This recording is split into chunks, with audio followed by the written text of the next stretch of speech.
Mais impressionante do que a velocidade em reta dos carros de Fórmula 1 provavelmente é a velocidade em curvas e a capacidade dos pilotos em percorrê-las na maior velocidade possível. Algumas, como por exemplo o grampo do Lewis em Monte Carlo, são lentas, mas percorre-se mais rápido que com um carro de rua. E aí, interagindo em algum comentário de vocês nas redes sociais, me ocorreu: eu nunca fiz um vídeo sobre as curvas mais incríveis do calendário da Fórmula 1. Então, sem mais delongas, é claro que a gente vai falar hoje das curvas mais loucas, mais desafiadoras que estão ou já estiveram no circo da Fórmula 1.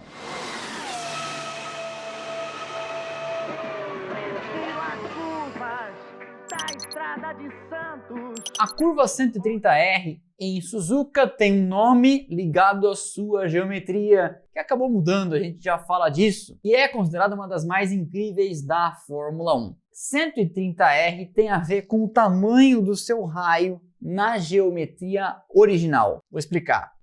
A curva, une duas retas e o seu raio tem 130 metros, fazendo uma circunferência perfeita, encaixando uma na outra. Seria como se, para encaixar perfeitamente nessas duas retas, a ponta do compasso gigante imaginário tivesse que estar a 130 metros dali. Tomara que o editor ache alguma ilustração que explique isso certinho para vocês. Mas enfim, o nome da curva é 130R e une dois trechos de altíssima velocidade. Os carros sobem da curva Spoon, que talvez mereça aqui uma menção honrosa. Aliás, Suzuka é cheia de curvas interessantes. Reta acima, passam em cima do pontilhão e mergulham à esquerda na 130R. Hoje em dia, fazem isso de pé cravado. Em 2002, a 130R foi alterada na sua geometria, como se tivesse sido quebrada, suavizada em duas curvas menores. Uma curva de raio de 85 metros seguida de outra de raio de 340. Apesar da modificação, continua sendo um trecho bastante desafiador, feito com a velocidade no talo, e que já nos proporcionou ultrapassagens muito interessantes. Mas Suzuka, e na nossa lista eu vou fazer isso aqui várias vezes,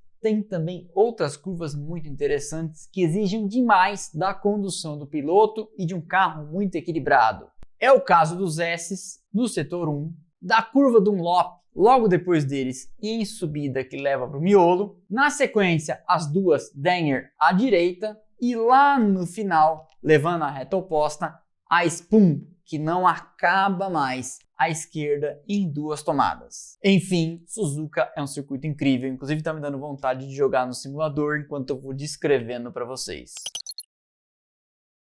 Aqui falamos de um complexo, afinal de contas, Eau Rouge e Raidillon são duas curvas, uma que leva a outra e muita gente inclusive confunde qual que de fato é a Eau Rouge. Curva da Água Vermelha. A origem do nome tem a ver com o riacho, córrego ou corgo, como diriam lá na minha cidade, que passa embaixo da pista, lá no pé do vale. O riozinho que passa ali tem o nome de Eau Rouge, em francês Água Vermelha. E no pé do morro, à esquerda, é a Eau Rouge, que automaticamente te leva para Raidillon em subida para a direita. É um trecho velocíssimo e muito desafiador que hoje é percorrido de pé embaixo pelos carros de Fórmula 1, mas só por eles. Todas as outras categorias são obrigadas a aliviar, porque só a Fórmula 1 tem pressão aerodinâmica suficiente para permitir ao piloto contornar o trecho flat, ou seja, de pé cravado, sem aliviar. Tudo começa no grampo da La Source, que leva a uma piramba morro abaixo. A televisão não mostra exatamente muito disso, mas em fotos você consegue perceber a inclinação da descida. Aquela era a antiga reta dos boxes de Spa, que depois foram passados para antes do grampo. Mas em corridas com um grid muito grande, como por exemplo as 25 horas de Spa de Fusca,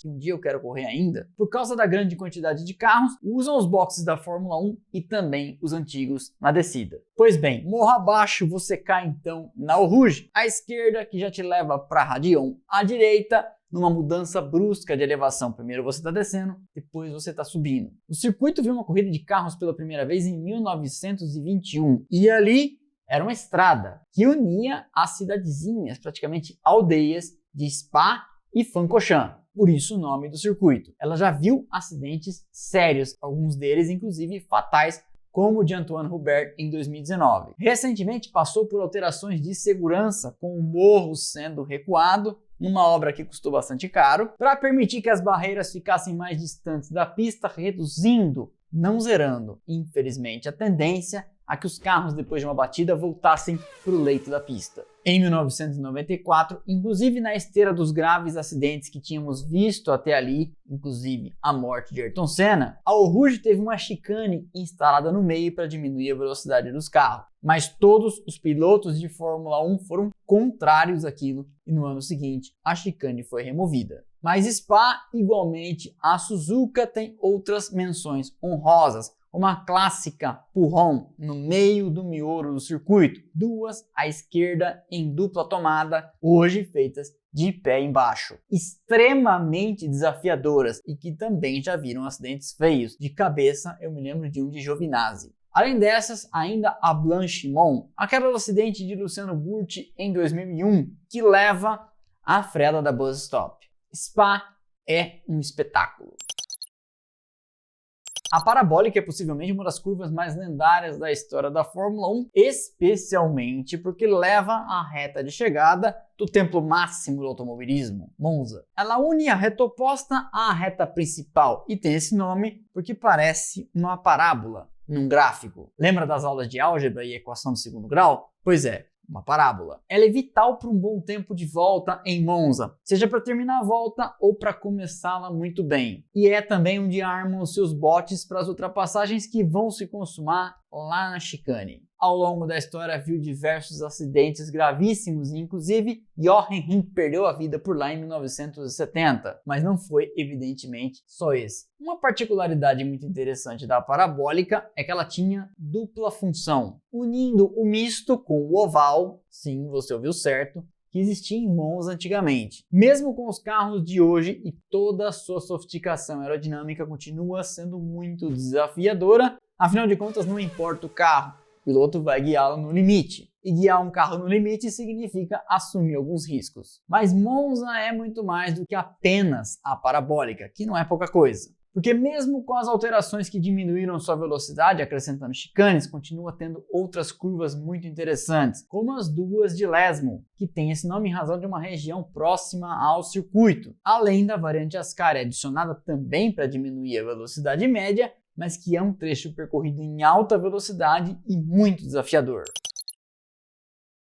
O Laranjinha é uma curva de média para alta velocidade com duas tomadas que leva para o miolo do circuito de Interlagos. E ele não nasceu assim. Ele era antigamente chamado Laranja. E a origem do nome é controvertida. Porque em alguns lugares você vai ler que antes da construção do circuito ali ficava um laranjal. Mas a versão mais difundida conta que nas primeiras eras do circuito, quem contornava aquele trecho, tirando o pé do acelerador, era o laranja, ou hoje em dia o amarelão, o arregão. Essa era uma gíria da época. O nome ficou e quando o circuito foi reformado para a configuração atual em 1990, encurtado seu raio, o laranja virou laranjinha, unindo a descida, que virou subida do lago, ao miolo do circuito. É uma curva particularmente desafiadora também para a Fórmula 1, porque tem uma velocidade de contorno que fica entre alta o suficiente para a pressão aerodinâmica funcionar bem e não tão baixa que seja apenas o caso de aderência mecânica. Ela fica num meio termo. Ou seja, você contorna ela rápido o suficiente para desafiar a aderência dos pneus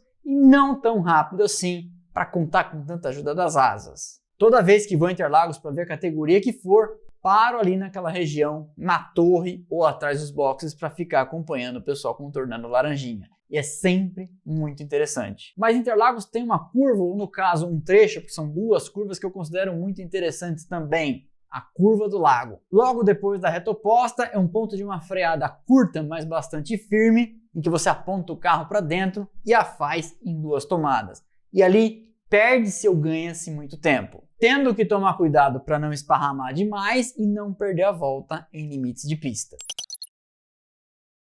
O complexo Beckett e Maggot em Silverstone sofreu também alterações junto com o resto do circuito. Na primeira e maravilhosa configuração da pista lá em 1950, era uma esquerda e uma direita sem muita firula, contornadas em alta velocidade mesmo para a época. tiveram seu layout razoavelmente preservado até que em 1990 uma grande obra aconteceu em Silverstone para 91. E aí uma esquerda e direita pura e simples viraram uma esquerda e direita, em que você chega numa velocidade muito alta e vai cedendo um pouco de cada vez até uma última que reduz 2 marchas e se prepara para sair para a reta do hangar. É fundamental ali um bom acerto aerodinâmico, também uma boa configuração de suspensão e uma trajetória muito precisa porque você sempre está acima de 280 km por hora. Além de tudo isso, é crucial fazer o trecho bem para estar preparado e em alta velocidade, então, para a reta subsequente. Mas não seria justo falar de Silverstone sem mencionar outras duas,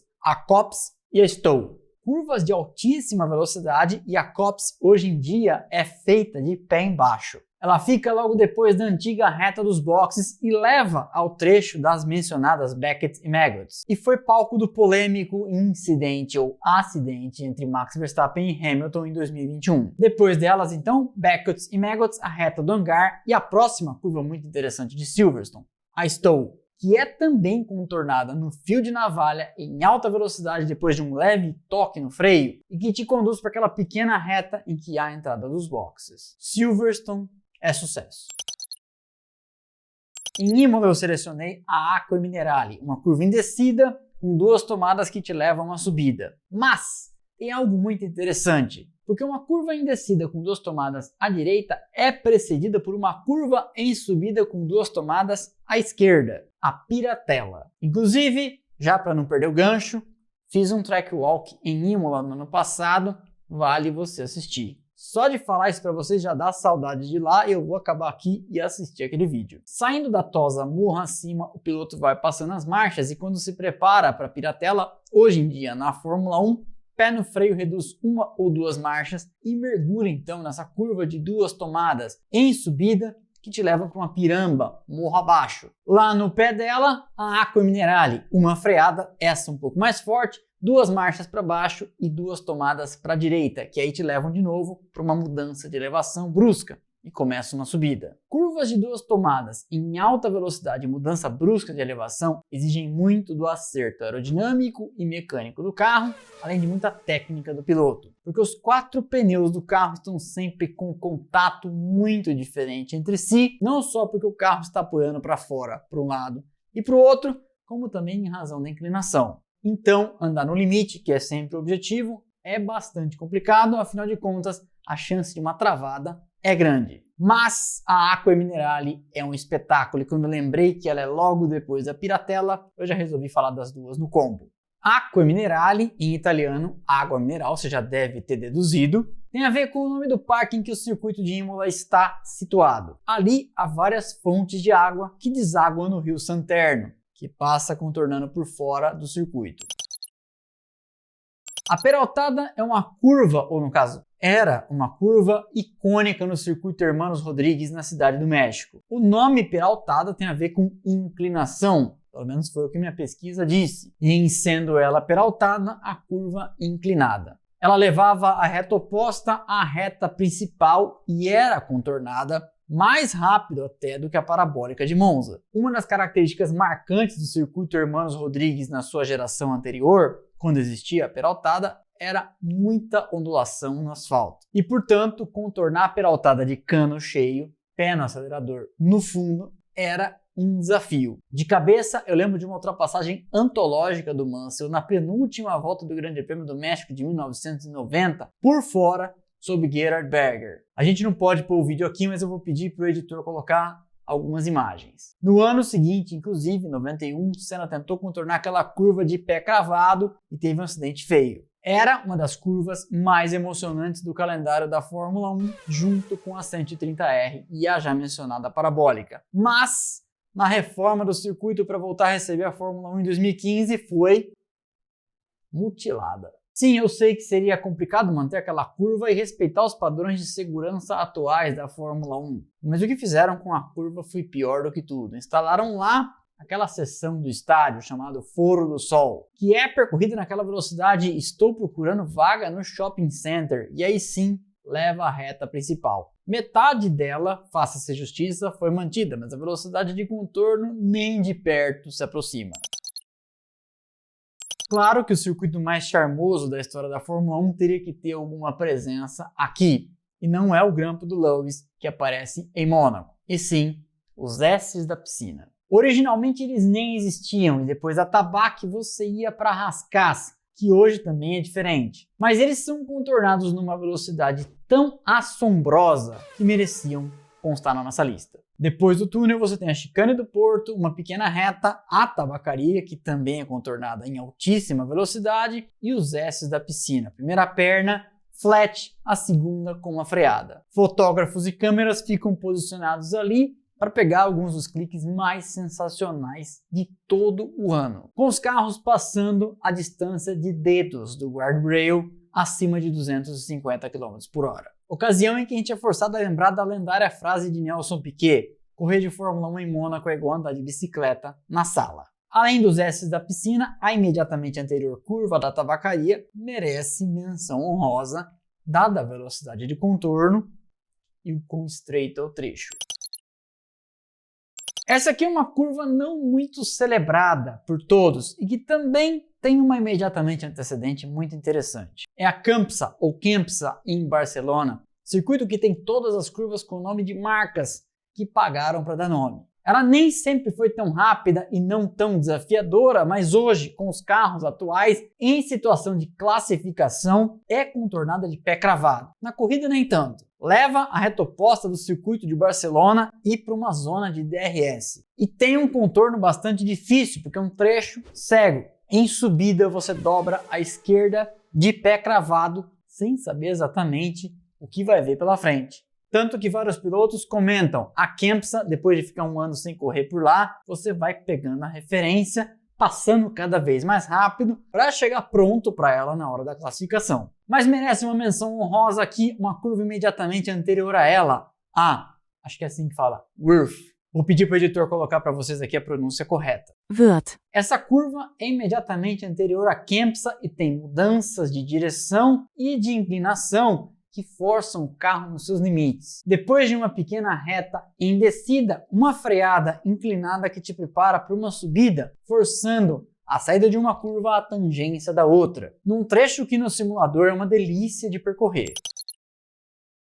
A curva 8 de Istanbul Park antigamente era a curva 7, 8 e 9. Tinha e ainda tem 3 tomadas e por causa disso tinha 3 números, mas logo foi encarada pela Fórmula 1 como uma curva só e espetacular. Eu lembro de jogar o Fórmula 1 2006 lá e era sucesso. Era sucesso e era difícil aprender a fazê-la. Depois de um trecho de aceleração e subida, você chega a um platô e prepara-se então para um mergulho à esquerda em descida com 3 tangências e a curva é contornada de pé cravado. É um desafio para a aerodinâmica, suspensão e para o pescoço dos pilotos, especialmente porque acontece num circuito anti-horário. Como várias aqui, ela te leva para uma reta, então seu contorno muito bem feito é fundamental para tempo de volta, para ultrapassar ou para não ser ultrapassado. E como vários da nossa lista, Istanbul Park tem outras curvas muito interessantes, naquele que é tido por alguns como o único autódromo moderno